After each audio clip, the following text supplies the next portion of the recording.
나는 조선의 국모다 라는 드라마 대사로 우리는 명성황후라는 사람에 대해서 많이 기억하고 있습니다. 명성황후는 고종의 아내이자 흥선대원군의 며느리로서 누구는 세계에서 가장 나쁜 여성으로, 누구는 영리한 판단력과 뛰어난 외교력을 지닌 여성으로 평가하고 있죠. 하지만 명성황후는 일본에 의해 잔인하게 살해된 왕비로 더 알려지면서 그녀에 대한 동정론이 더 우세한데요. 오늘은 조선판 잔다르크이자 나라를 망하게 한 악녀로 평가되고 있고, 대한제국 고종황제의 정실 부인으로 시아버지인 흥선대원군과 라이벌 구도를 형성했던 명성황후, 민자영에 대한 이야기입니다. 수굴탱이! 철저한 정략결혼. 훗날 명성황후가 되는 민자영은 1851년 11월 17일 아버지 민치록과 어머니 한산 이씨 사이에서 무남동녀로 태어납니다. 사실 그녀에게는 3명의 또 다른 형제가 있었지만 모두 어린 나이에 죽었기 때문에 거의 외동딸로 자란 거나 다름이 없었는데요. 1866년 민자영이 14살이 되던 해, 나라에는 고종의 왕비를 정할 간택령이 내려집니다. 간택령이란 조선시대에 왕족의 배우자를 고르는 일로 이때 모든 양반과의 결혼은 금지되죠. 고종과 비슷한 나이대였던 민자영은 초간택과 재간택, 상간택을 거쳐 당시 13살의 고종의 아내가 됩니다. 이때 왕비의 집안치고 별 볼 일 없는 집안의 사람이라는 유혹이 있었는데, 이때 고종의 아버지인 흥선대원군은 세도가에 비해 본인의 위치가 미약했기 때문에 자신에게 힘이 되어줄 집안이 필요했는데요. 그래서 힘이 센 세도가의 여식보단 다른 가문에 비해 힘은 약했지만 잠재된 힘을 갖고 있던 영민씨 집안의 여식이었던 민자영을 선택했다는 일화는 유명합니다. 즉 명성황후와 고종의 혼인은 정치적으로 철저하게 계산된 정략결혼이죠.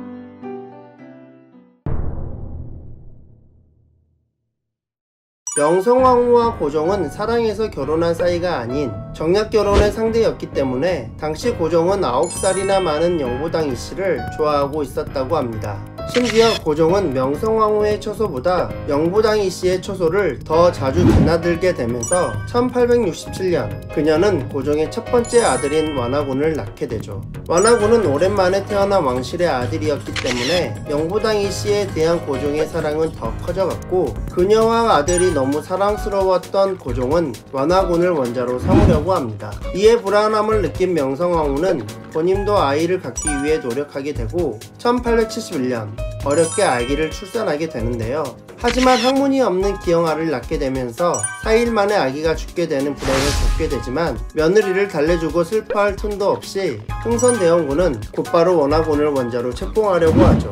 심지어 흥선대원군이 완화군을 원자로 책봉하기 위해 명성황후의 아이에게 일부러 산삼을 다려 먹여 죽게 했다 라는 헛소문까지 퍼지면서 그녀와 흥선대원군의 관계는 돌이킬 수 없을 정도로 멀어지게 됩니다. 이 일로 인해서 그동안 눈에 가시 같았던 영부당 이씨는 명성황후의 미움을 사 궁에서 쫓겨나게 되고, 그녀의 아들인 완화군 또한 이름 모를 병에 걸려 사망하게 되는데요. 이에 명성황후가 독을 써서 완화군을 죽였다는 소문이 돌기도 했지만 사실을 확인할 수 없는 일이었고, 이때부터 조정의 권력은 그녀에게 모이기 시작하죠. 당시 조선은 왕이었던 고종 대신 섭정을 통해 흥선대원군이 다스리고 있었는데요. 흥선대원군이 하는 모든 것이 마음에 들지 않았던 명성황후와 그녀의 측근들은 고종이 직접 조선을 다스릴 수 있도록 하기 위해 왕실 사람들을 설득하였고, 세익현으로 하여금 고종의 침정과 대원군의 퇴진을 요구하는 상소를 지속적으로 올리도록 하여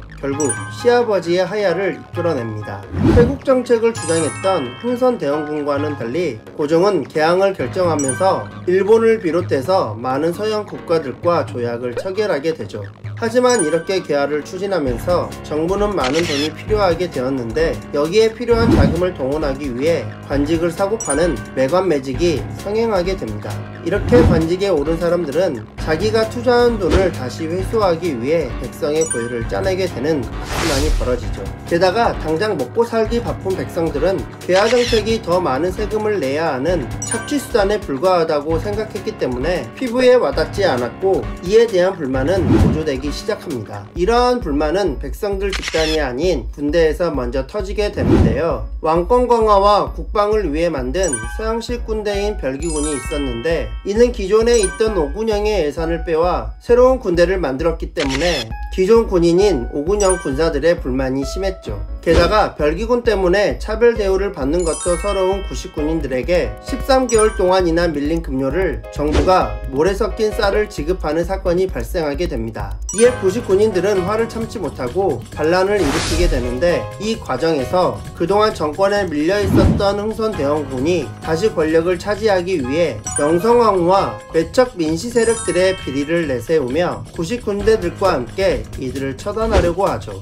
그러나 이를 미리 눈치챈 명성황후는 궁녀의 옷으로 변장한 후 궁궐을 탈출, 충주 목사 민흥식의 집까지 피신하게 됩니다. 분란을 일으킨 병사들은 명성황후와 해당 책임자들을 처벌하기 전에는 해산하지 않겠다고 버티게 되지만, 흥선대원군이 난리 중에 왕비가 죽었다고 거짓말을 해 군인들은 해산하게 되고 다시 그가 권력을 잡는 듯 했죠. 한편 구사일생으로 살아남은 왕비와 측근들은 밀사, 윤태준을 고종에게 보내 자신들의 생존을 알리게 되고, 동시에 청나라에 구원 요청을 하게 되는데요. 청나라의 도움으로 이들은 2달도 안 돼 서울로 복귀하게 되고, 흥선대원군은 청나라 군대에 의해 텐진으로 납치되어 끌려가게 되죠. 흥선대원군이 없는 조선은 명성황후의 세상이었고, 그리하여 이들은 다시 완전히 조정을 장악하게 됩니다.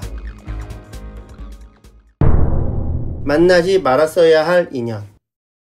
명성황후는 황궁하기 전 충주 장호원에서 그녀의 인생을 뒤흔들 한 무당을 만나게 됩니다. 당시 그녀는 성남 군인들에게 죽임을 당할 뻔했기 때문에 죽음에 대한 공포와 절망 속에서 꽁꽁 숨어 지낼 때였죠. 이 상황에 답답함을 느낀 명성황후는 당시 지역에서 자칭 관우의 딸로 유명했던 무당을 불러왔는데, 그 무당은 마마는 저를 만난 지 50일 안에 황궁하실 겁니다 라고 예언하며 그녀를 달랬고, 신기하게도 무당의 예언 날짜에 다시 궁으로 돌아가게 됩니다. 그녀의 신비함에 감복한 명성황후는 그 무녀를 함께 데리고 궁으로 돌아가 진실로 영험하다는 뜻의 진령군이란 작호를 하사하게 되죠. 당시 천민이었던 일개 무당에게 왕족만이 받을 수 있는 군이라는 칭호를 내렸다는 것은 실로 엄청나게 대단한 일이었습니다. 이후 궁중의 무녀가 된 그녀는 왕과 왕비의 신뢰를 등에 업고 나는 새도 떨어뜨릴 만큼 거칠 것이 없었죠. 그녀에게 돈을 주면 관직도 살 수가 있었고, 허약한 세자의 병을 고친다는 명목으로 금강산 12,000봉마다에 쌀 한 성과 돈 10량씩을 바쳤으며, 또 자신이 관우의 딸이라고 자칭하면서 서울 북방의 관우사당인 북묘를 건립하는 등 날이 갈수록 진령군의 횡포와 낭비는 엄청 심했다고 합니다. 여러 선비들이 그녀의 횡포와 낭비에 대해 규탄하는 상소를 많이 올리게 되지만, 고종과 왕비의 신임 덕분에 그녀의 자리는 굳건했죠. 하지만 청일전쟁에서 일본이 승리하면서 친일 내각이 들어서게 되었는데, 평소 명성황후와 사이가 좋지 않았던 그들이었기 때문에 이때 진령군은 전 재산을 몰수당하고 감옥에 갇히게 되면서 화려했던 그녀의 인생은 끝이 나게 됩니다. 그리고 명성황후에게도 어두운 죽음의 그림자가 다가오기 시작하죠. 을미사변.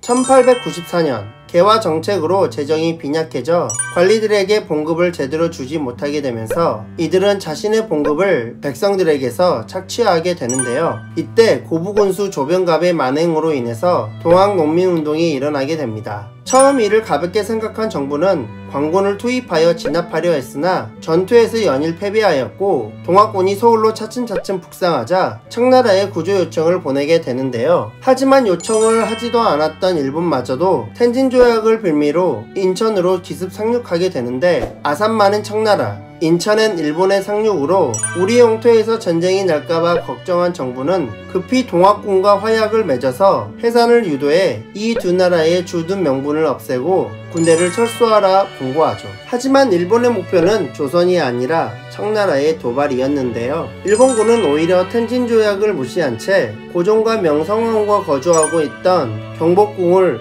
불법으로 점령하고 아산에 있는 청나라군을 공격해 청일전쟁을 일으켜 승리하게 됩니다. 한편 러시아는 프랑스, 독일과 함께 일본이 요동반도를 반환하도록 하게 하는 삼국 간섭을 일으키며 일본을 압박하고 있는 상황이었는데요. 청일전쟁의 승리로 일본은 조선을 더욱 압박하게 되고, 이런 상황에서 고종과 명성황후는 러시아에게 자신의 안위를 기대게 되죠. 이런 상황에서 일본은 러시아에게 그동안 공들였던 조선을 빼앗길 수 없었습니다. 이에 따라 일본은 자신과 거리를 두려워하는 고종과 명성황후를 위협하기 위해 조선공사로 부임한 미우라 고로로 하여금 그녀를 시해할 음모를 꾸미게 되는데요.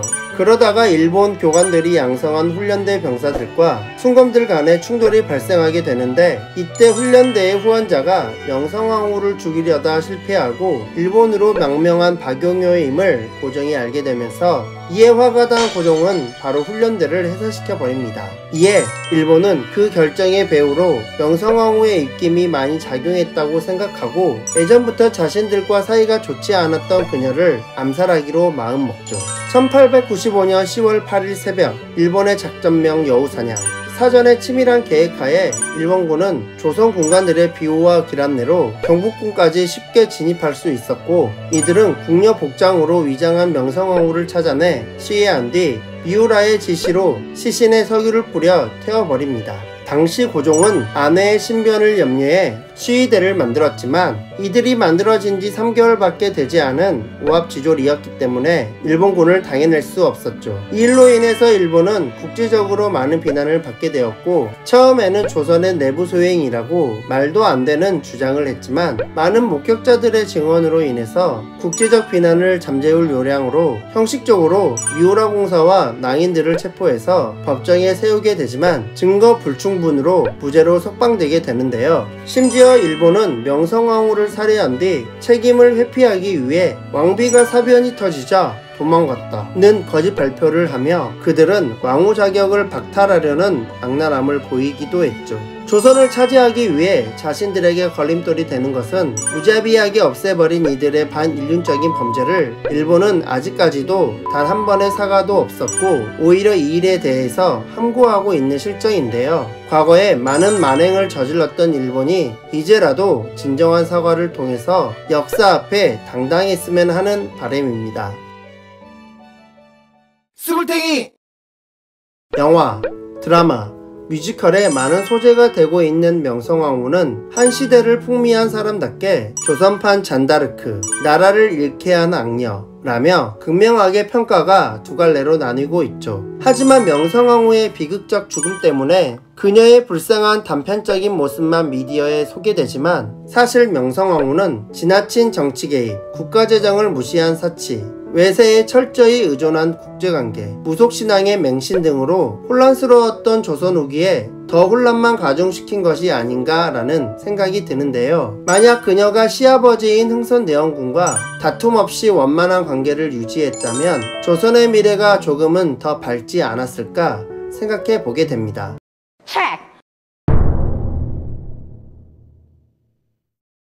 1983년 8월 미국에서 귀국하던 필리핀의 야당 지도자 베니그노 아키노가 마닐라 국제공항에서 총에 맞아 숨지는 사건이 발생했습니다. 그는 필리핀을 통치하던 독재자 마르크스 대통령에게 관계를 두고 투쟁한 인물로 국민들에게 인기가 매우 높은 지도자였죠. 당시 마르크스 대통령과 그의 아내 이멜다가 이 살인사건의 배우로 지목되면서 필리핀 국민들의 분노는 극에 달했고, 결국 마르크스 대통령의 21년 동안 이어진 장기 집권이 끝이 나게 됩니다. 이후 이멜다 부부가 미국 망명길에 오른 뒤 그들의 궁전에서 수백억 대 보석과 수천 켤레의 값비싼 구두가 발견되었고, 이멜다는 사치와 부정축제의 대명사로 낙인찍혀 필리핀 국민들은 물론 전 세계인의 비난을 받게 되죠. 오늘은 독재와 사치, 부정축제의 대명사로 불리며 필리핀의 정치와 경제를 암흑 속으로 몰아넣은 누구도 막을 수 없는 그녀 이멜다 마르코스에 대한 이야기입니다. 스물탱이! 타클로반의 장미 이멜다. 현재의 화려한 모습과는 달리 이멜다는 귀족도 부유한 집안의 출신도 아닌 스페인 혼혈 집안에서 태어납니다. 그녀의 아버지 빈센트는 첫 번째 아내와 두 번째 아내 사이에서 11명이나 되는 자식을 두고 있었는데 그녀가 9살이 되던 해 집안의 가장 역할을 하던 어머니까지 사망하면서 이멜다는 불우한 유년 시절을 보내게 되죠. 그 후 그녀는 마닐라에서 타클로반으로 이사를 가게 되고 여기서 10대 시절을 보내게 됩니다. 이멜다는 자라면서 굉장히 아름다운 여인으로 성장했고 언변도 매우 뛰어나 타클로반의 장미로 소문날 정도로 그 지역에서 꽤 유명한 인싸가 되죠. 그리고 무능했던 그녀의 아버지와는 다르게 능력이 뛰어났던 두 삼촌의 도움으로 하마터면 시골에서 묻힐 뻔한 이멜다는 20대에 다시 마닐라로 돌아오게 됩니다. 그녀는 마닐라에서도 계속 인기가 있었는데요. 항상 그녀의 곁에는 남자들이 있었고 누구나 인정하는 아름다운 외모는 그녀를 마닐라에서도 핫하게 만들었습니다. 그러던 1953년 그녀는 자신감을 가지고 미스 마닐라 선발 대회에 출전하게 되지만 아쉽게도 그녀는 노르마 지메네즈에 밀려 미스 마닐라는 되지 못했지만 당시 이멜다와 친분이 있었던 마닐라의 고위관료가 그 결과에 항의하는 사건이 벌어졌고 결국 그녀는 뮤즈 오브 마닐라라는 타이틀을 거머쥐게 됩니다. 이를 계기로 이멜다는 상류사회에 진입하게 되고 아름다운 외모와 화술 덕분에 사교계에서 곧 유명인사가 되죠. 대통령의 부인이 될 생각은 없어요? 우연히 한 사교 파티에서 만난 페르디난드와 이멜다. 사교계에서도 아름다움으로 많은 관심을 받았던 그녀의 외모는 페르디난드의 눈을 한눈에 사로잡게 되죠. 하지만 페르디난드의 외모와 키는 이멜다에 비하면 볼품이 없었고 특히 그는 그녀보다 12살이나 많았기 때문에 이멜다의 관심을 끌기에는 많이 부족했습니다. 그래서 페르디난드는 이멜다와 결혼하기 위해서 그녀를 한 은행에 데리고 가 자신이 모은 100달러짜리 지폐 묶음을 보여주기도 하고 매일 이멜다에게 다이아몬드 반지를 보내는 등 그녀에게 폭군 같은 구애를 하게 되죠.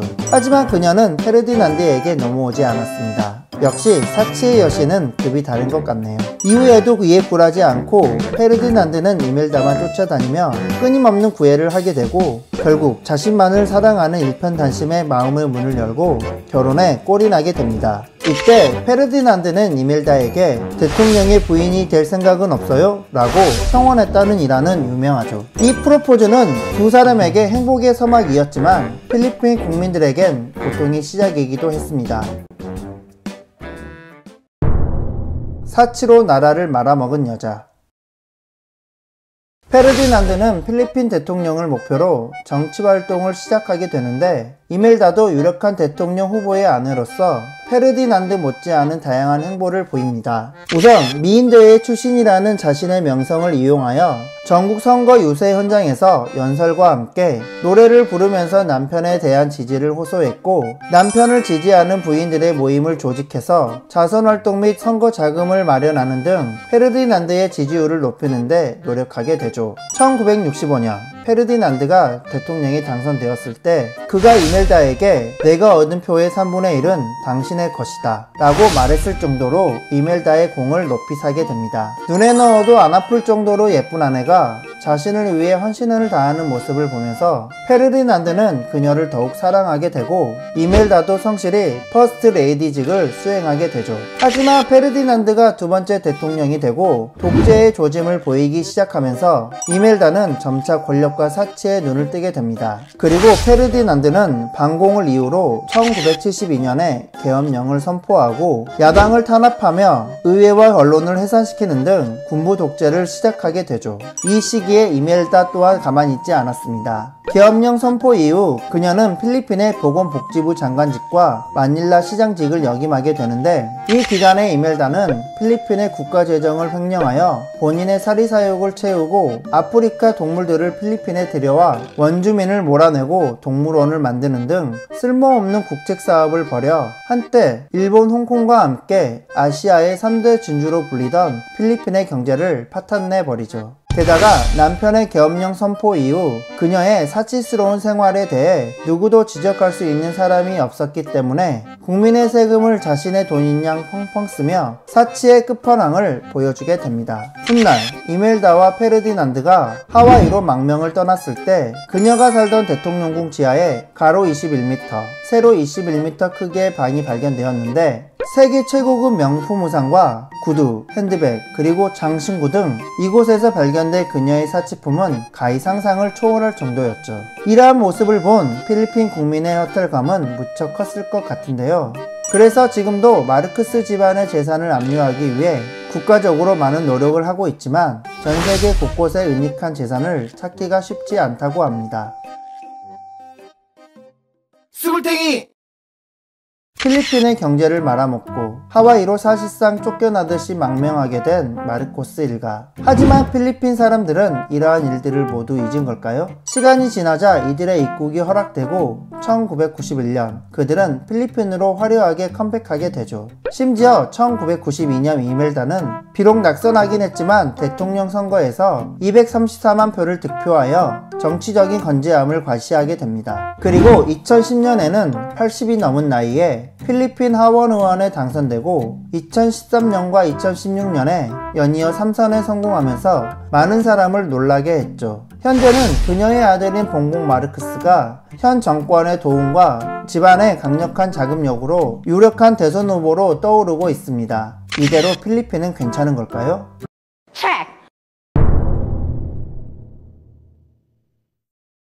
한나라 유방의 아내 고왕후, 당나라 고종의 황후이자 중국 역사상 유일한 여왕제 측천무후, 그리고 청나라 말 중국을 호령한 서태후, 이 셋은 중국 3대 악녀로 손꼽히는데요. 특히 청나라 말기의 서태후는 한풍제, 동치제, 광서제 3대 황제 제위 기간 동안 누구도 범접할 수 없는 큰 권력을 누리며 황제보다 더 막강한 권력을 휘둘렀습니다. 점점 커져가는 권력의 맛은 끊기 힘든 마약처럼 달콤했을까요? 서태후는 광서제의 죽음 이후 70이 넘은 나이에도 불구하고 자신의 권력을 유지하기 위해 3살박이 어린아이를 황제로 만들어 중국을 자기 손아귀로 넣으려고 했죠. 그가 바로 마지막 황제, 선통제 푸이입니다. 게다가 수많은 젊고 잘생긴 남자를 밤마다 불러들여 자신의 욕정을 채운 다음 이런 비밀이 밖으로 새어나가는 것을 막기 위해 잠자리를 한 남자들을 모두 죽이는 악랄한 행동도 서슴지 않았죠. 오늘은 조금이라도 방해가 되는 사람은 혈육이든 누구든 간에 모두 없애버리고 오직 자신의 이익을 위해서 지독한 악독함을 보여주었던 중국의 최대 악녀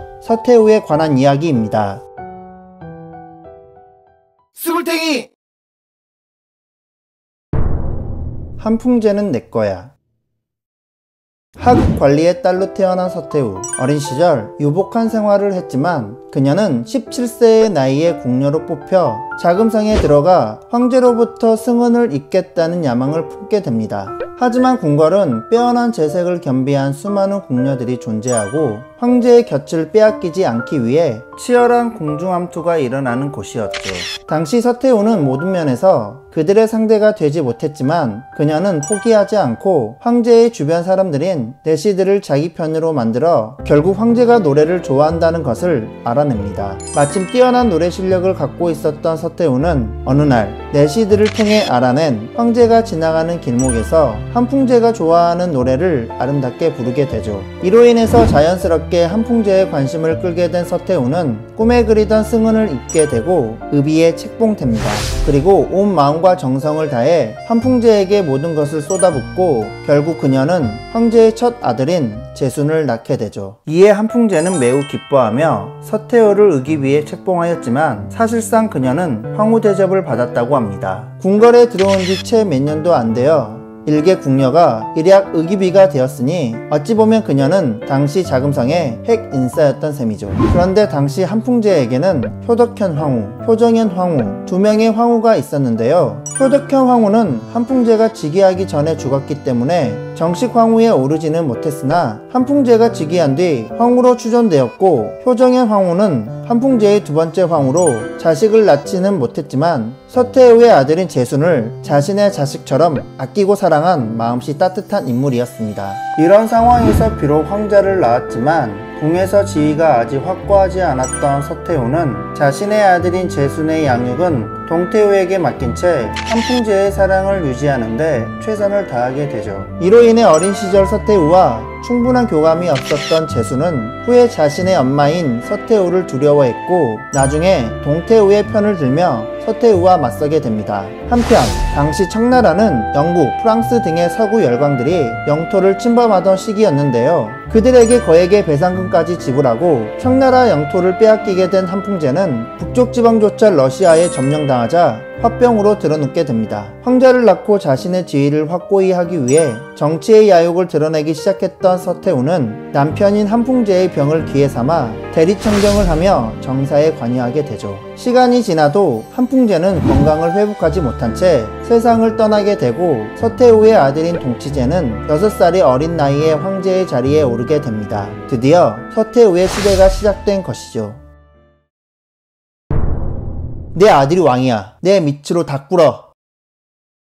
황제로 즉위한 동치제의 나이가 어렸기 때문에 한풍제의 정비인 동태후와 후궁이지만 동치제의 어머니였던 서태후는 함께 수렴청정을 맡게 됩니다. 하지만 정치에 관심이 없고 그를 알지 못했던 동태후는 정치에 관련된 것은 모두 서태후에게 맡기고 동치제의 양육에만 힘쓰게 되죠. 참고로 동태후와 서태후는 황제의 궁인 자금성을 가운데에 두고 두 여인의 거처가 동쪽과 서쪽에 있었기 때문에 생긴 이름이라니 재밌죠? 수렴청정 초기에 서태후는 동치제의 숙부인 공친왕과 힘을 합하여 청나라의 부국강병 정책을 주장하며 태평천국의 난도 완전히 진압하는 등 그녀의 통치는 어느 정도 성과를 거두게 되는데요. 이런 과정에서 권력의 맛을 보게 된 서태후는 자신보다 세월이 높고 아들인 동치제도 자신보다 따르는 동태후의 존재가 눈에 가시 같았습니다. 하지만 서태후에게는 약점이 하나 있었는데요. 바로 평소 서태후의 권력욕을 알고 있었던 한풍제가 자신이 죽은 후에 동치제의 어머니라는 자격으로 서태후가 권력을 남용하려고 한다면 그녀를 가차없이 죽이라는 유서를 동태후에게 남겨놓은 것입니다.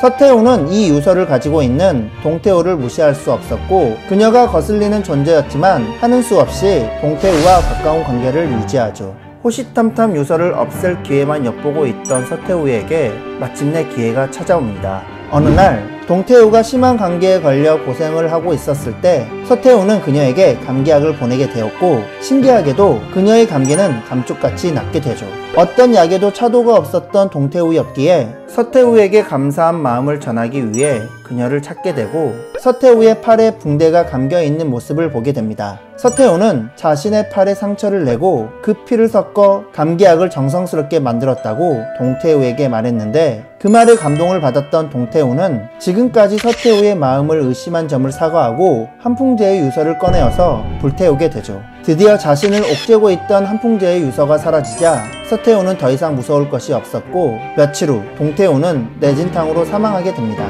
동태후의 죽음을 두고 서태후의 암살이라는 소문이 돌았지만 이미 권력을 완전히 서태후가 장악한 후였기 때문에 이 죽음에 대해서는 아무도 말할 수 없었죠. 이후 서태후는 황제보다 더한 권력으로 온갖 전횡을 일삼으며 갖은 횡포를 부리게 되고 자신의 권력에 반대되는 의견을 내는 사람들은 말도 안 되는 죄를 뒤집어 쓰여 가차없이 죽이게 됩니다. 특히 동태후의 추천으로 황후가 된 자신의 며느리를 무척이나 미워해서 서태후는 황후와 황제 사이를 갈라놓고 끊임없이 황후를 구박하기도 했죠. 또 나이가 들어 직접 나라를 다스리고 싶어하는 동치제의 관심을 돌리기 위해 그녀의 조정을 받는 내시를 시켜 동치제를 궁궐과 홍등가에 드나들게 하여 결국 매독으로 추정되는 병에 걸리게 합니다. 이때 서태후는 아들 동치제가 권력 유지의 방해물이라고 생각하고 어떠한 치료도 받지 못하게 했으며 고통 속에서 죽어가게 내버려 두었죠. 그리고 그의 아이를 가진 황후조차도 모진 핍박과 구박으로 자살하게 만들어 버립니다. 그렇게 자신의 핏줄까지도 서슴지 않고 죽여버린 것을 보니 정말 악독함의 끝을 보여주는 서태후인 것 같네요. 권력 한 방울도 놓치지 않을 거예요. 서태후는 자신의 권력을 유지하기 위하여 동치제와 같은 학렬 가운데 한풍제의 동생과 자신의 여동생 사이에서 태어난 4살의 광서제를 다음 황제로 선택합니다. 이는 서태후 본인이 수렴청정을 통해 계속해서 청나라를 다스리겠다는 뜻이었죠. 광서제는 서태후에게 반대하는 사람들이 숙청당하는 것을 보며 자랐기 때문에 제대로 자신의 의견 한번 말하지 못했고 자신의 아내를 맞이할 때도 서태후의 뜻에 따라 서태후 가문의 여인을 선택하게 됩니다. 그러던 1889년 서태후는 갑자기 수렴청정을 그만두고 자금성 북쪽에 새로 지은 이화원으로 거처를 옮기게 되는데 겉으로는 광서제에게 권력을 물려준 것처럼 보이지만 이미 궁궐과 조정에는 서태후의 사람들로 가득했고 이화원에서 황제인 광서제에게 국정보고를 받았기 때문에 사실상 서태후는 황제 위에서 군림한 것과 다름이 없었죠. 하지만 영원할 것 같았던 그녀 또한 세월은 비켜가지 못했습니다. 많은 나이임에도 불구하고 매일같이 열었던 향락적인 파티는 서태후를 죽음으로 몰고 갔는데요. 잦은 술자리와 기름진 음식으로 인해 건강이 좋지 못했던 서태후는 결국 본인 생일 잔치에서 과식한 뒤 이질에 걸리게 됩니다. 곧 회복하고 다시 권력의 중심에 설 것이라고 생각한 서태후의 생각과는 달리 병세는 점점 심해졌고 누군가의 독살에 의해 광서제가 죽은 다음 날인 1908년 11월 15일 그녀 또한 광서제의 뒤를 따르게 됩니다. 수굴탱이! 는 마지막까지 권력을 손에서 놓지 않으려고 했던 서태후. 엄청난 사치와 시대에 역행하는 정치로 결국 청나라 몰락의 중심에 있었던 그녀. 죽기 직전 자신의 죽음을 직감한 서태후는 유언을 남기게 되는데 그 내용은 아이러니하게도 다시는 나처럼 여인이 정사에 나서는 일이 없도록 하여라 였다고 하네요. 이 유언이 자신의 과오를 반성하는 서태후가 남긴 최소한의 양심이 아니었을까 생각해 봅니다. 오늘도 영상 끝까지 봐주셔서 감사합니다.